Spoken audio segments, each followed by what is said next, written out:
Hello, Top Fan Rivalry followers. It is time. Let's just unravel the Red Sox. Get the introductions. Mike doesn't need an introduction. He is the Mike. When we are in Boston, people walk up to him and say, "You're the Mike." Uh, I mean, it was embarrassing. I was at breakfast with him, and people are taking pictures of him. And so, Mike, I mean, how does it feel to be the Mike? Like you're the It's man. a tough life, it's a tough life, but me and the Rick, we're hanging out all the time. Big Boston sports fans, me and Mike O'Malley, and we rep Boston hard, so we're Listen, excited. it's hard work to be you, man.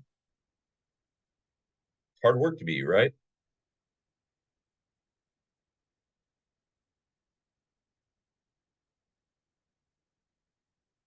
I think I lost Mike. So we'll see here in a second. I mean, like I said, it's hard work to be the Mike. There he is. What's going on, There you Bubba? go. I'm sorry, I don't know what happened there. I lost you for a second, or you lost me. I don't know. I don't know. I was just saying how it's tough to be the Mike, but All that fan mail pouring in. that's right. That's right. Oh, I love it. I love it. I love it. Okay, so talk to me. We haven't talked in about a week. Tell me about what's going on with Yeah, the Red Sox. man, it's been a roller coaster. It's been a roller coaster. We've they've for me they've raised their game to like this point of expectation. Hmm. They've raised expectations, and it's tough to like watch them lose games now because like we've gotten used to them winning and like winning in many different ways and coming back and playing hard all the way. So like you know it was fun to watch them play the Royals. That was a great series because they needed to win that series. They had Texas before that. They took care of Texas. But then Houston rolled into Fenway, and Houston rolled out of Fenway. You were very happy to see that bus leave, weren't you? Yeah, but I think that the Red Sox are taking that bus pretty soon too, down yonder. Yeah. But I will, I mean, the Red Sox are +10 on the road and -4 at home. So that might be we might be have some turnabout being fair play when we get to Houston. So I gotta I gotta ask you, are you a fan or not a fan of the former Dodger Jordan Alvarez? Uh, I like Jordan Alvarez actually, like Except when he's playing in Fenway. except when he's playing in Fenway because he crushes it. Uh, 2 home runs yesterday, another one today. Like, man, like because I'm such a baseball fan, like I love seeing players live up to the potential that they're supposed to have. I know we touched on this in the pre-show, you and I talking about it, but like, you know, Jordan is probably one of the most underrated like superstars in baseball. Like he is so good and so powerful. Like, and he never like lost it. He unfortunately like got all the rub and all the heat. Sorry, he got all the heat from like Bregman and Altuve and that whole bang the trash can, stealing signs nonsense. Like I really don't think Jordan had anything to do with that. He was a rookie that year, like but he gets wrapped up in that, so he gets like the bad rap for that.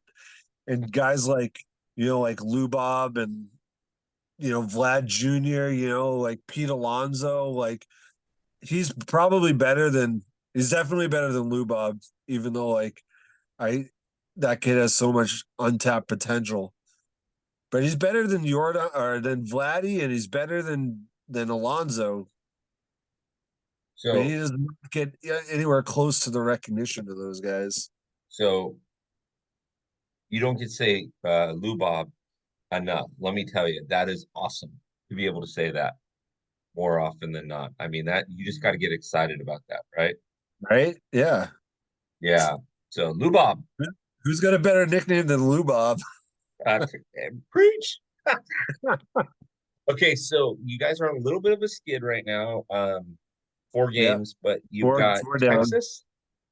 You got Texas for three at home, and you got a friends night. So ain't no one like, but however the song goes, right? So, you know, you got a friends night coming, and then you go to Baltimore, and then you go to Houston. So before we record again, you'll probably be in Houston. Are you are you getting pumped about this, or how does this play itself out? Yeah, I mean, Texas comes in. Uh, Texas is not what they were last year, obviously. So, like, Hmm. I'm happy to see those guys come in. Hopefully, it helps the Red Sox a little bit, like with their home record. They can play him tough. Uh, Keeping an eye on the kid down there, like Wyatt Langford is having a great rookie season. I mean, I don't think he's having as great a rookie season as the two Red Sox rookies, and that's a conversation for a little bit further down the road. But the two Red Sox rookies should be at the top of the top five Hmm. AL Rookie of the Year contenders, and not down at the bottom of the top five. But uh, and then hopefully we can pick up a little momentum to take down to the Mid Atlantic and have a good series and split at best or at minimum with Baltimore. Uh, yeah, and then we'll talk and we'll be in Houston and it'll be time for a little payback at Yeah, Minute Maid. Minute Maid, baby. Yes. Payback in the Astrodome. Hey, tell me, if you had unlimited resources, let's say that TFR had unlimited resources and the Mike had unlimited resources. Tell me this wouldn't be an awesome thing. You and I coordinating with the MLB, telling the county of Harris that actually owns the Astrodome and brokering a deal where you and I put together maybe 5, 10 million, get the MLB and the county of Harris to dump in about 10 million apiece, renovating the Astrodome, and in return, getting the Astros to play like 18 of their home games there every season. Don't you think? It would be Don't, I I feel like something like that, in all honesty, I know I know that we're having fun with this, but like doing something like that where if the stadiums are still standing, yeah, like having like a retro night or something yeah, like that. I yeah, don't know yeah. why like like they couldn't do that. Like, hey, Well, let's go play at RFK. I'm sure everybody loved playing at RFK, right? In Washington. well, you and I both know straight out that those places would sell out, right? Yeah, in a second, because 100%. just on the nostalgia factor alone, you put them in their throwback unis, and everybody's showing up to that. Not only is everybody showing up to that, but then you can do high school football, you can do baseball, you can do Oh, sure. like the University of Houston could play there a couple of games. You could Yeah. the concerts, like all you need to do is say Astrodome and Selena, and everybody in Houston goes nuts. So I'm thinking that'd be a great idea, don't you think? I mean, let's do it. Let's get those Yeah. resources funneled. Let me see what I can pull out of my couch cushions, and see where we get. I mean, See what I got maybe under my City Connect hat, real yeah, quick. under my City Connect that. There you go. There you go. Okay. So what are you thinking? What are you thinking about the world champs? And then what are you thinking about going against the Orioles? I mean, I'm not worried about Texas, honestly. That should be Hmm. easily 2 out of 3. Yep. We need to split with Baltimore just so that they can like just so that the Red Sox can like A, let them know that they're for real, Hmm. and B, like keep pace.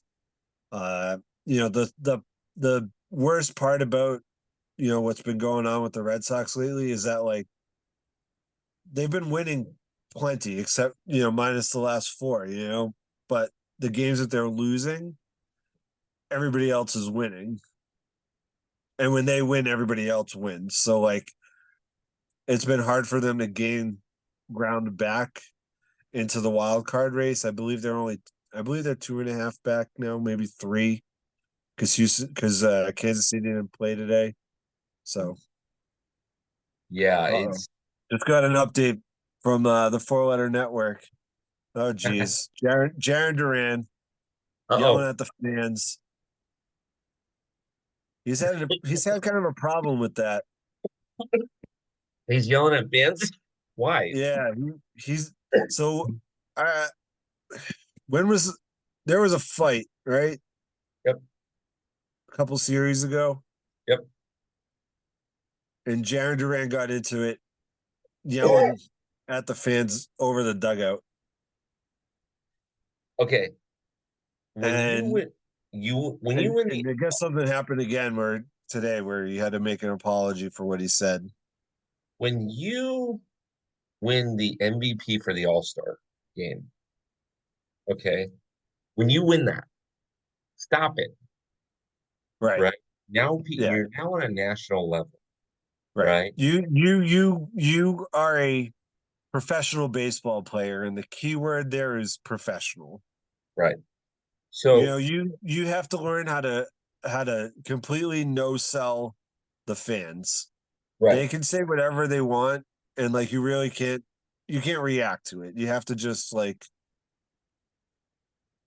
right. pretend they're not even saying it. Ignore it completely. That's being a professional. And man, I love Duran and I love the fire and I love the passion.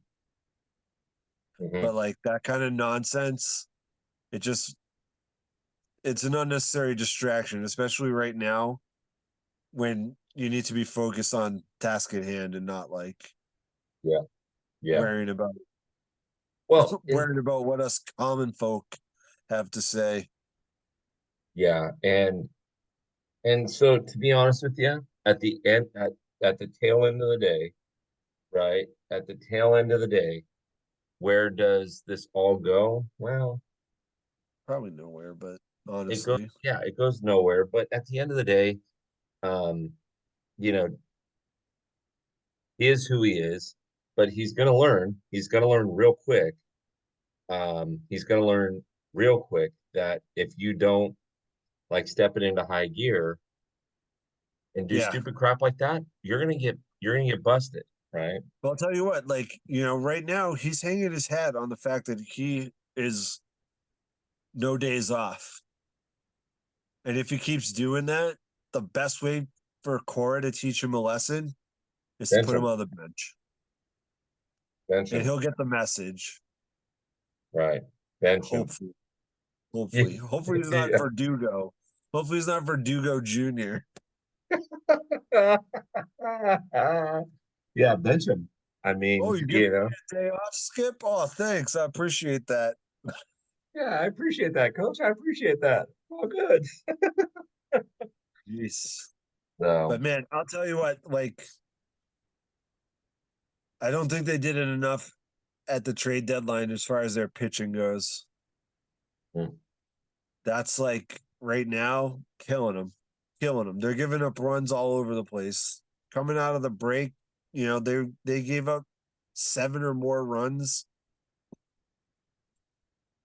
in almost every game. And yeah. because their offense is so good, you know, they've been able to win. But there's one, two, three, four, five, six, seven, eight, 9, 10, 11, 12, 13, 14. 14 of their games since the All-Star break. 7 or more runs. Well, that'll teach you something, right? Yeah. Yep. That'll teach you. Yep. That'll teach you that, I mean, it, there's how do I say this without sounding like a total hoser? There's not the Red Sox don't have such a potent offense like the Phillies do, where you have a number of guys, or the Dodgers or the Yankees, where giving up 7 runs, you look at and say, no problem, we'll get that 7 runs back. Right. It's not going to happen every night. Right. Yeah. It can You're happen, but it's not going to happen every night. Exactly. Exactly. I mean, you're gonna have those one-off ones where you're gonna win 9-7 or 8-7 or 14-7, but Right. most of the time you give up 7 runs, you're probably going to lose.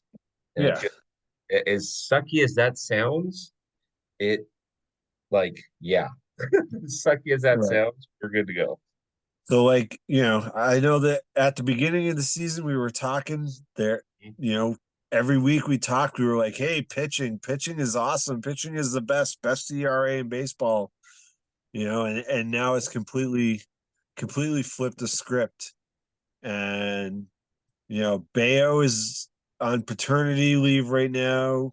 Cooper Criswell, even though he's like our our fifth starter, like, called up, like he's on the COVID list. James Paxton went down today after 2/3 of an inning, and who knows what's going on with him. You know, he's probably gonna miss at least a start or two, and so pitching is in shambles right now. The bullpen is overtaxed and overworked. Like yesterday they had a bullpen day planned, and today was basically a bullpen day too. So like you're really going into tomorrow night. They have to now travel to Texas, and probably have a completely depleted bullpen. So like hopefully, I don't even know who's going to be starting tomorrow. Pavetta. Yeah. Hopefully Um, Pavetta decides to show up, because he's had games where he's been lights out, and he has games where he's getting completely shelled. So hopefully the right one shows up. But I don't know right now what they can do for pitching, because they don't have a lot of answers in the minor leagues. I mean, they have some bullpen help coming back, and Liam Hendricks is getting ready. Chris Martin just came back. Uh, you know, but I don't know about the starting pitching, yeah, where don't that's going to either. come from.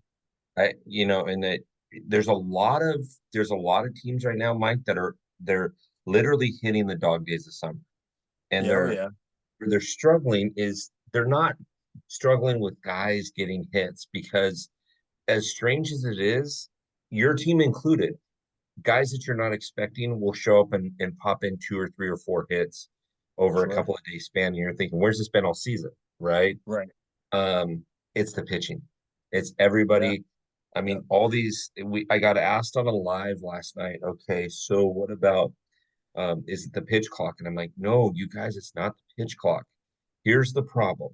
At the end of the day, athlete who comes up through little league, high school, and college, and by the time he reaches the show, probably has about 2,000 innings, 2 to 3,000 innings on his arm, which in my day, when you and I were growing up, that guy makes the show with instead of 2,000 innings on his arm, about 1,200. right, So, and 800 innings, a very good starting pitcher, that's 4 seasons. That's 4 seasons because most of these guys pitch 220 innings a season. So that's 4 seasons before that you're just catching up on first. So if a guy throws 1,000 innings, goes 5 seasons in the majors before Tommy John, well, in our day, that would have been 9 seasons. So, anyways, I'm venting. You already know the issues, and my bad, but whatever. no, yeah, no, I mean, But it's true, and it's part of the change in the game. Is and it's part of how you have to manage your team, how you have to make up your team, and like when you have that kind of old school mentality, you're not thinking about those things, or maybe they are. Like I think that they are. I think that's why Breslow is in the position that he's in now, because he understands that. And you know, they've had. I mean, this season at the trade deadline, like at least they did something, yep, because they've had the past couple seasons where they've been on absolutely nothing, and that's been infuriating because like sorry Heim Bloom, but you're the Boston Red Sox. Like there's a lot of expectation on you. This isn't Tampa. Mhm. Yeah, no, it's no, It's and not Tampa Bay. It's not Colorado. It's not like these teams that like no, they're you're the best of the best. right, or you're supposed to be, and you need to like work towards that. So I think that, and I think that and I know that we touched on this when we chatted with Sam, and around the diamond a couple weeks ago. Um, but the re-signing of Cora, the extending of Alex Cora, I think means that like the Red Sox have a plan going forward, and hopefully we see it in action. But Do you and like this re-signing? I love it. Okay, okay. He's the right Uh, guy for this job. I, I Uh, agree with the you. I wasn't gonna bring that out and say, "Hey, Mikey, what do you think?" And you're like, "I hate oh, this. What was my bad?" not at all. I couldn't think of somebody better to be coaching the Red Sox right now. What was his Uh, extension? 3 years. 3. Okay. Yeah, he's ingratiated himself into the community. He is like the anti Belichick as far as like talking to the media, Mhm. and like obviously nobody's giving away game plans and strategies and stuff like that, but like he will embellish and explain and reason with the media so that we understand as fans like the mindset, truth or not. It sounds like the truth. He's just a really likable guy, and when the likability of a team kind of starts at the top, Mhm. he sets the right example for the entire team. Yep. Yeah. No, you gotta love that. You gotta like you. Alex Core's won a World Series for you guys. He's been around. Anytime a manager goes more than 5 seasons, you've got something special because there's not a lot of turnover. There's not a lot of like players can know that they're coming in, they're going to play the Alex Cora style of Red Sox baseball. Right. And that's huge, right? What they offer to pay him? I think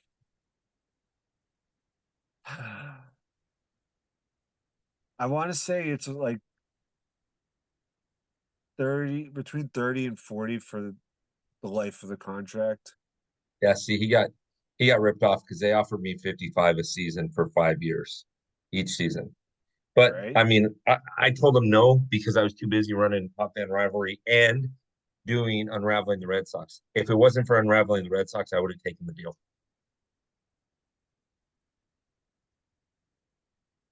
I hear you. I appreciate that, Bill. I appreciate you sticking with me because Well, and I told him, I said straight out, listen, Mike's going to come with me. He's going to be a special assistant to the manager. We're going to offer him for every game that he's at, including on the road, we're going to give him 10 grand a game. And they wouldn't budge past 9 grand. And I said, sorry, I can't do it. Mike's got a family. He's got to feed right, a family. We got to go right, 10 grand a game. And they wouldn't go past 9. And I said, then you don't get me. right. It's the way it I rolls. apologize too, Bill. The deal is worth 21.75 million. So Okay. So 3 years. So seven, just over 7 mil tickets a year. yeah, So he's making after taxes, he's clearing about 450 grand a month. So I think he'll be able to survive feeding his family. So he's okay. yeah, he'll he'll He's survive. doing okay. He'll survive. Anyways, well, Mike, I know we've got other stuff we got going on. So give me kind of your analysis of the next 7 days before we get a chance to get on again. I'm going to get some Red Sox fans on our show together. So talk to me about the next 7 days and what they look like. Well, we got the Rangers and we got the Orioles. It's going to be a couple of good series, still with some top level, plus level teams. We have to keep grinding games out. The pitching needs to get back on track. Mhm. But I'm telling you that, and I've said it before, I'll say it again. The Red Sox are one of the most, if not the most exciting team to watch because Mhm. they are in every game, Yes. Yes. every game, Yes. and they can turn it on a dime. They can put the carousel going, go station to station. They can hit the long ball. They can flash some leather on the Mhm. in the outfield, maybe not in the infield. Yeah. um, so I'm excited to just continue watching like some a really quality on-field product, which is really at the end of the day all you can ask for uh as a fan of a team is for the team to go out there and not look like they're giving up, which the Mhm. Red Sox do not. So here's the yes, and the thing that impresses me the most is when you play at Fenway, you have a specific home field advantage. You got the monster, you've got the I'll call it left center field that kind of goes in a triangle where you've got that deepest part of the ballpark. Yeah, yeah. And I've watched a number of games recently when you said That's what flashing the it's called, the leather. triangle. It's called the triangle. Okay, triangle, my bad. My sorry, No, no, no. Bostonites. That's what It you said. You said it's like a triangle. No, it's actually called the triangle. okay, yeah, it's Noma. It's not Nomar. It's Nama. So um No ma. and so you mentioned this and it reminded me of this, and this is the reason why I'm saying this is your outfield has learned how to take advantage of those assets. And I Yeah, think they're a very good outfield. Mhm. Uh, led by the All-Star Game MVP and the two leading candidates for AL Rookie of the Year. So Yes, the All-Star MVP, aka Mike Tyson's cousin-in-law. Um, that's right. Don't go after him; he'll bite your ear off. Also, hey, real quick before we wrap it up, yeah, yeah. let's get excited about the future too for the Red Sox. Uh-huh. Roman Anthony, Kyle Teal, Marcelo Mayer all got called up to AAA today, so they're all one step closer to the show. So, we'll probably see Teal in September Mhm. at the Yeah, very least. Depending on what happens with Story, we might see Marcelo. Roman Anthony, I don't know where he fits in. I know that Tyler O'Neill doesn't need to come back. That's how he fits in. Tyler, I mean, sorry, you ain't got a job. I love Tyler O'Neill. Don't get me wrong. He's been awesome, and like I don't know. There's nothing like seeing a jacked baseball player. Like you don't see a lot of jacked baseball players like Canseco McGuire, like Sammy, like you know, Tyler O'Neill is jacked. That dude has his baseball bat is three of his arm is three of his bats. Like he's that, so uh Which we love, right. Just which like we love. you can just make it look effortless sometimes when you like have that The much strength. so Um, go ahead, keep but going. I'm sorry. yeah, it's exciting to see these three players like that we have waiting in the wings. I wish one of them was a pitcher, but you know, uh, Yeah, and they're going to be much closer. Not that Portland is that far, but Worcester is much closer. yes. Get to see them play. So The uh I was watching a video last night, I think it was, No, yesterday came through. I was doing some top fan stuff, came through, and it was the anniversary of Bo Jackson breaking a bat Oh, over his knee. Oh my over his god. knee in Chicago. And it was hilarious because you look at his knees, and his knees are the size of a kitchen table. And he Yeah, just went boom, and it looked like a toothpick. And yeah, I don't know if you guys have ever held a professional baseball bat. Try to even touch it near your leg, and your leg will scream, yeah, and yeah, he just, yeah. no problem. And the announcer's like, "Did you break that over his knee?" And Bo Jackson was a freak, man. he It's was. really too bad that he wasn't Injuries. able to continue, with his Yeah, dual sport, yeah, because that was also awesome to see. yeah, See him truck Brian Bosworth, and then later that night hit a couple of home runs. yeah, So, yeah. And for it's a those of you that crying don't know who shame, but Brian man, Bosworth is, that guy was a beast too. If you don't know who Brian Bosworth is, go watch the program, and go watch what was that guy Latimer? Go watch Latimer. Latimer. That's Yeah. kind of Oh a yeah. Brian Bosworth type. That totally. Tell me I'm Go wrong. watch Tell me I'm wrong. go watch the boss for real. Yeah. Yes. All right, Mike, let's do it again next week, my friend. Looking forward to it, Bill, as always. All right, let's do it. Talk to you soon.